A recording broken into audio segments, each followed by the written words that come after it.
Les enjeux pour Essilor, c'est bien évidemment la transformation digitale, notamment au domaine RH. Nous voulons mettre l'accent de façon importante sur le talent management. C'est un objectif qui est crucial pour Essilor.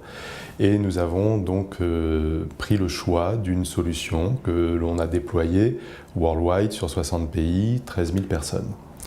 Cette solution, pour pouvoir l'adopter, il y a eu une phase de design. Et c'est là où on a fait jouer HRPath. Chez Essilor, il y a beaucoup de pays, il y a beaucoup de filiales.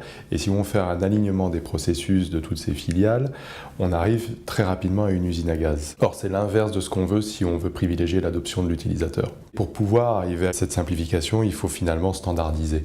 Il faut oublier les processus compliqués des uns des autres qui ont toutes leurs valeurs, mais qui, in fine, pour un utilisateur, parfois ne représente pas un intérêt majeur. On a déployé l'outil SuccessFactors. Pourquoi SuccessFactors? Parce que nous avions une approche modulaire dans notre stratégie SIRH.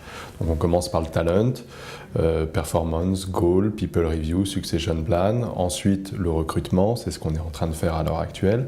Et puis on ira petit à petit sur différents modules.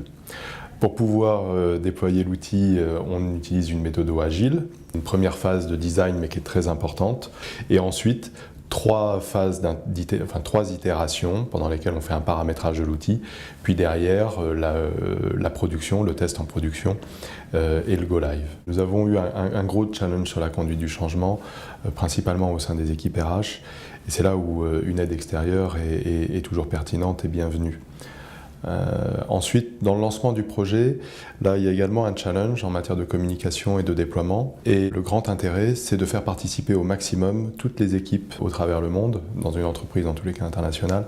Et là, on s'est énormément reposé sur les équipes locales pour la formation des utilisateurs, pour l'adoption finale du système par les salariés. Lors du déploiement, nous étions environ 50-80 RH locaux à aider à l'adoption, à la formation, à la communication de l'outil auprès des salariés et des managers.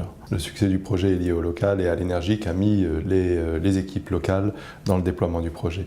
Et finalement, c'est devenu leur outil. Comme ça fonctionnait bien, c'est devenu leur outil et ça explique le fait que les utilisateurs soient passés aussi rapidement de 3 000 à 10 000, puis aujourd'hui 13 000 personnes. Essilor, c'est environ 65 000 personnes à l'heure actuelle.